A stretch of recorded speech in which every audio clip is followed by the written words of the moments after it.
Համար Շիրազ Մանուկյան, համեցեք։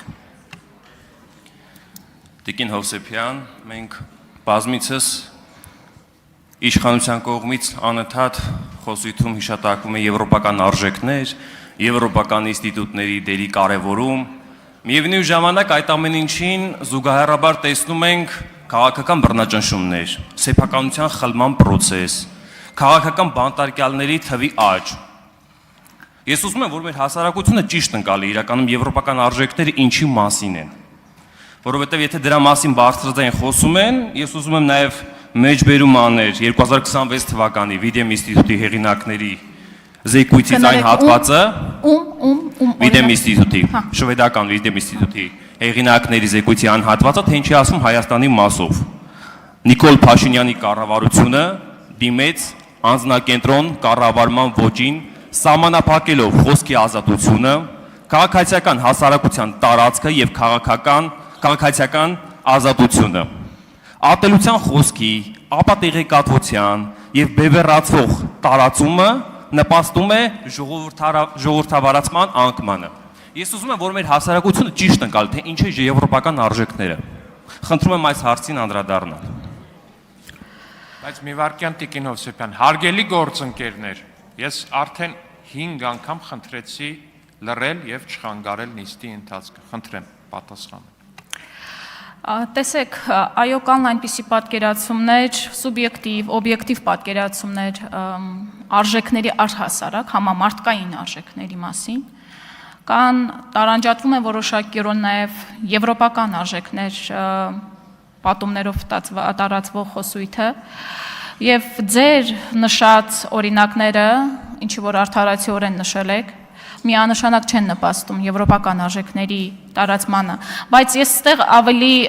վտանգավոր մի միտում եմ տեսնում։ Երբ որ մեր հասարակության մեջ պատկերացում է ստեղծվում, որ եվրոպական արժեքները հենց այն են, ինչ որ դուք թվարկել եք, մարդկանց մոտ առնվազն տարակուսանք է առաջանում, արդյոք դա հենց այն է, ինչին որ պետք է ձգտել։ Հետևաբար կարծում եմ, որ պետք է այնպես անել, որ խեղված պատկերացումներ չլինեն հասարակության մեջ, եւ իշխանությունը հենց ինքը պիտի լինի օրինակը, իսկական օրինակը եվրոպական արժեքները տարածելու, եւ որպեսզի մենք օրինակ Հայաստանում չունենանք աննախադեպ թվով քաղբանտարկյալներ։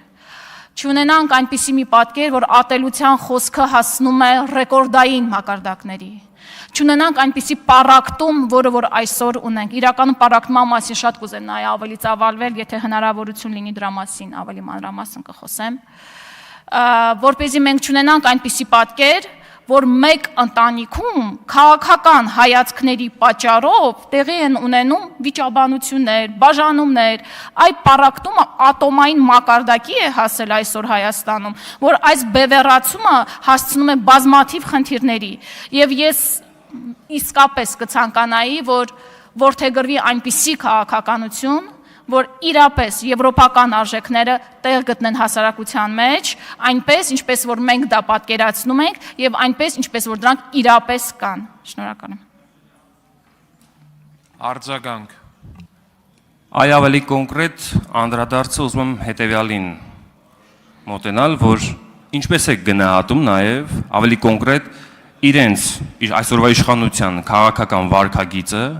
ինչ կարծիքներ են ընդհանուր կերպով ձևավորվում հասարակության մոտ, արդյոք դա ազդում է ԵՄ-ի վարկանիշին, եվրոպական ինստիտուտների վարկանիշին, արդյոք հասարակության մոտ կոնկրետ փոխվում է այդ վարկանիշը։ Հենց որպես վտանգ դա եմ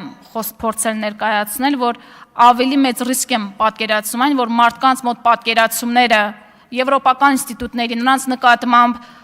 վստահությունը, հավատը կարող է հետընթաց ապրել։ Դրա համար մեր հենց առաջնային գործառույթը պետք է լինի այն, այս ուղղությամբ երբ թե խոսում ենք եվրոինտեգրման մասին, պետք է լինի այն, որպեսզի այդ պատկերացումները իրապես համապատասխանեն եվրոպական արժեքներին, ինչ վերաբերում է օրինակ դատական իշխանության անկախությանը, իրապես անկախ դատարաններին, ես սա իրապես համարում եմ Հայաստանի մեծագույն խնդիրներից մեկը, որովհետև սա պետականության հիմքերն է, երբ որ դատավորը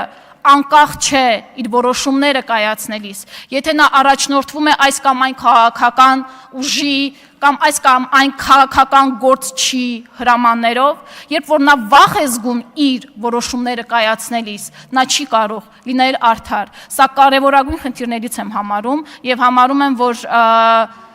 հնարավորինս պետք է գործողություններ ձեռնարկել այս առատավոր երևույթը վերացնելու համար։